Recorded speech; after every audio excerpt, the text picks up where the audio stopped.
चंदेरी दुनियातल्या माझ्या मित्रांनो, आज आपण क्लास 10 मधला एक क्वेश्चन पाहूया. बिलकुल एमसीक्यू मध्ये विचारते चिल्लर क्वेश्चन आहे. ठीक आहे, काय म्हणतात पहा, if S6 is equal to 36 and S5 is equal to 25 then find the common difference. काय काढा म्हणतात, कॉमन डिफरन्स म्हणजे काय काढा, ते डी काढा. सुनो मेरी बात, ठीक आहे. कॉमन डिफरन्स म्हणजे डी काढा. आणि इफ ए म्हणजे फर्स्ट टर्म दिली आहे, ठीक आहे, बहुत ही बढ़िया. दादा पहा, याला डायरेक्ट चिल्लर काढतात, पण पार्श्वभूमी समजा. ठीक आहे, मी काय म्हणता याच्याबद्दलचा, जसं की आपल्याकडे S6 देऊ आहे, बिलकुल 2 मिनिटात खतम होते हा क्वेश्चन, पण मी सांगत आहो. ठीक आहे, नेमका काय ते S6 म्हणजे पहा, थोडा फील करा. S6 म्हणजे काय होते पहा, नक्कीच T1 T2 प्लस T3 असा करता करता कुठपर्यंत T4 T5 आणि T6 याची कहाणी तुम्हाला समज. S6 म्हणजे काय, S6 म्हणजे सम ऑफ 6 टर्म्स, बरोबर आहे ना, एक गोष्ट क्लिअर आहे.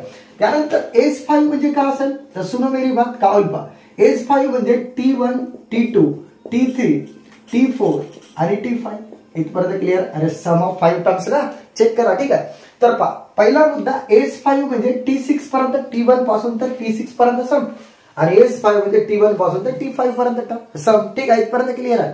ओके सर, एवढी गोष्ट क्लिअर झाली. तर एवढी गोष्ट माहिती पाहिजे. आता ऐका काय होईल. ठीक आहे, हे पार्श्वभूमी समजा, हा 2 मिनिटाचा क्वेश्चन आहे, काय दम नाही. ठीक आहे, आता पहा काय करता की सर मी S6 मधून जर S5 जर काढलो, ठीक आहे, फील करा, तर काय होईल पहा, फील करा. T1 T2 पहा, S6 म्हणजे किती, T1 T2 T3 T4 T5 आणि T6. ओके, बहुत ही बढिया. आणि मायनस करता काय पहा, S5 ना, म्हणजे T1 T2 T3 T4 आणि T5 इथपर्यंत क्लिअर. आता फील करा काय होईल पहा, याला मायनस न खोला, काय होईल पहा, इकडे पहा, हा पुरा जसा आहे तसा खुल्ला असं समजा. आता इथे मायनस प्लस मायनस T1, इकडे पहा ना, मायनस प्लस मायनस T1 झाला, इथपर्यंत क्लिअर आहे.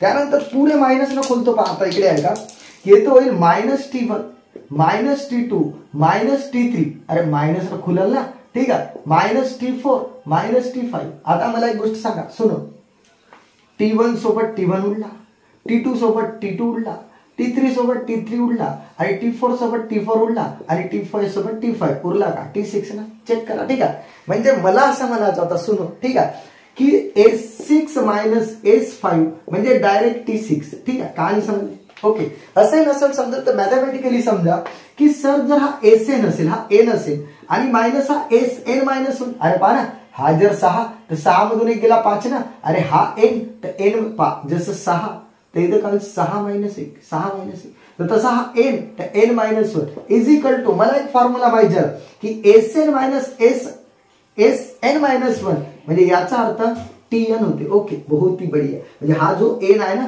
तो येते इथपर्यंत क्लिअर झालं. हेच तर कहाणी मला समजायचं होतं, पटलं, फक्त पार्श्वभूमी होती. ठीक आहे, आता मुद्दा आहे का, ठीक आहे का, आता आपण सोल्युशन वर येऊ. बहुत ही चिल्लर क्वेश्चन आहे, काही दम नाही पाय का. ओके, चला आता आपल्याला एमसीक्यू क्वेश्चन आहे, 2 मिनिटात खतम पाहिजे. तर पाहता S6 is equal to 36 and S5. आता का लिहित बसता घ्या, डायरेक्ट S6 मायनस S5 म्हणजेच T6, बाय फॉर्म्युला चेक करा. ठीक आहे, S6 मायनस S5 म्हणजे T6 ना, म्हणजे सर S6 किती आहे 36 आणि हा किती आहे 25, म्हणजे चेक करा किती होईल पहा, 36 मायनस 25 11 ना, म्हणजे T6 म्हणजे 11. बहुत ही बढ़िया, T6 11 भेटला.